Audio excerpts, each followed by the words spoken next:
የሰሜን ኮሪያው መሪ ኪም ጆንግ ኡን አጭርና ቀጭን መልእክት ለዓለም ሀያሉ ሀገር አሜሪካና እስራኤል አስተላለፉ። በአሁኑ ሰዓት የሰሜን ኮሪያው መሪ ኪም ጆንግ ኡን ዓለምን ጉድ እያሰኘ ይገኛል። የሀገሪቱ መሪ ኪም ጆንግ ኡን እጅግ ግዙፍ ከሆነ አዲስ የጦር መርከብ ላይ ሆነው አደገኛ የክሩዝ ሚሳኤሎችን ሲያስወነጭፉ መታየታቸው ከፍተኛ መነጋገሪያ ሆኗል። ይህ የኪም ጆንግ ኡን ሙከራም በአሁኑ ሰዓት ላይ ለዓለማችን ሀያላን ሀገራት እንደ አሜሪካ ላሉ እንዲሁም ደግሞ ለኔቶም ጭምር ከባድ ስጋት ሆኖ ታይቷል። ይህ 500 ቶን የሚመዝነውና ቾይ ሂዮን የተሰኘው አዲስ የጦር መርከብ ገና በይፋ ስራ ሳይጀምር ነው ይህ አስደንጋጭ የሚሳኤል ሙከራ የተካሄደው። በዚህ ፕሮግራም ላይ ኪም ራሳቸው በቦታው ተገኝተው ሙከራውን በፈገግታ የተከታተሉ ሲሆን መርከቡ የሀገራችን የባህር ኃይል ጥበቃ አዲስ ምልክት ሲሉም በኩራት አሞካሽተውታል። ነገሩ የባሰ አስደንጋጭ የሚሆነው ደቡብ ኮሪያ እንዳጋለጠቸው እንዲሁም ደግሞ እንዳወጣቸው መረጃ ከሆነ እነዚህ ስትራቴጂካዊ የተባሉ አዲስ የጦር መርከብ የተለያዩ ሚሳኤል የኒኩሌር አረርም ጭምር መሸከም የሚችል መሆኑ ነው። ይህ አዲሱ መርከብ የኒኩሌር አረር መሸከም መቻሉም ትልቅ ስጋትን በዓለማችን ላይ እንደጫረም ተሰምቷል። ኪም በጉብኝት ወቅትም ጠላቶቻቸውን የሚያስጠነቅቅ ቆፍጣና እንዲሁም ደግሞ አጭር የሆነ መልእክትም አስተላልፈዋል። የባህር ኃይላችን በኒኩሌር መሳሪያ የማስታጠቁ ስራ በሚገባና በሚያስደስት ፍጥነት የተከናወነ ይገኛልም ብለዋል። አክለውም ባለፉት 50 ዓመታት አይተነው የማናውቀውን አስደናቂ የባህር ላይ ሉዓላዊነት ያስመዘገብን ነው በማለትም ቀጠናውን በስጋት ውስጥ የሚጥል ንግግር አድርገዋል። የሰሜን ኮሪያ የባህር ኃይል ጉዞ ሁል ጊዜ አልጋ ባልጋ አልነበረም። ባለፈው ዓመት በግንቦት 2025 ሌላ ተመሳሳይ ግዙፍ መርከብ ሲያስመርቁ መርከቡ በስህተት ተገልብጦ ከፍተኛ ውርደት ገጥሟቸው ነበረ። በአሁኑ ሰዓት ላይ የተመረቀው የሰሜን ኮሪያ ግዙፍ መርከብ ግን ሙከራውን በስኬት አጠናቋል። ያኔ ኪም ጆንግ ኡን በንዴት አብደው ጉዳዩን ወንጀልና ከፍተኛ ችልተኝነት በማለትም የባለስልጣናቶቻቸውን ቆም ስቅል አሳይተው እንደነበረም አይዘነጋም።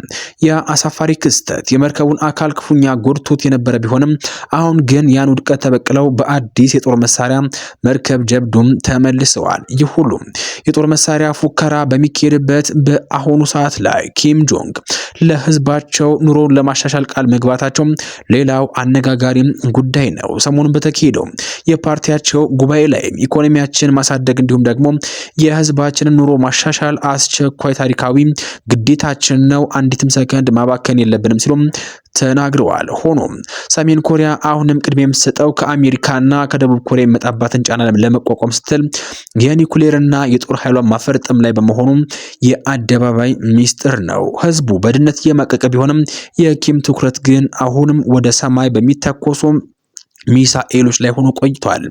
በአሁኑ ሰዓት ላይ በመካከለኛው ምስራቅ ውጥረቱ አይሎም ቀጥሏል። ከዚህ ጋር በተያያዘ አነጋጋሪው የሰሜን ኮሪያው መሪ ኪም ጆንግ ኡን አጭርና ቀጭን ማስጠንቀቂያም ለእስራኤልና አሜሪካም ሰጥተዋል።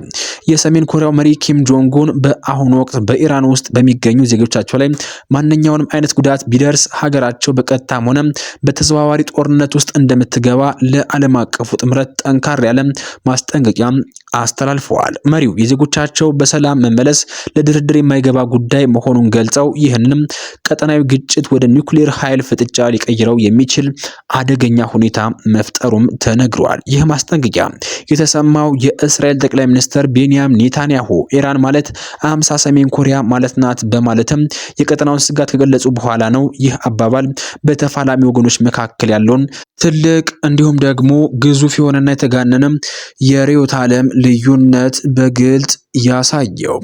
በመካከለኛው ምስራቅ በአሁኑ ሰዓት ለውጥረቱ ተፋፍሞ ቀጥሏል። በትናንትናው ዕለት የእስራኤል ጠቅላይ ሚኒስትር ቤንያሚን ኔታንያሁ ኢራን ማለት 50 ሰሜን ኮሪያ ማለት ናት ማለታቸውም ይታወሳል።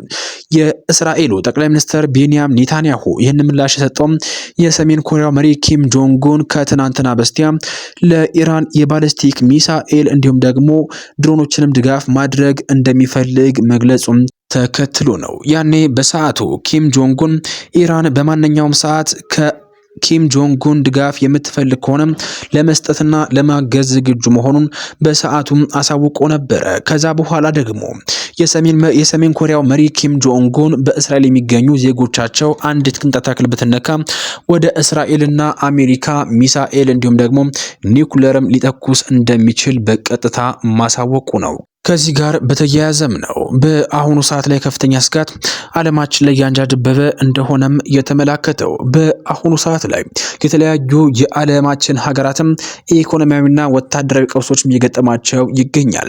የዓለም ስጋት እያየለ በመጣበት በአሁኑ ሰዓት ወቅት ላይ ኳታር በሀገሪቱ ላይ የአስቸኳይ ጊዜ አዋጅ አውጃለች። እንዲሁም ደግሞ ሙሉ በሙሉ የጋዝ ምርቷን አቋርጣለች።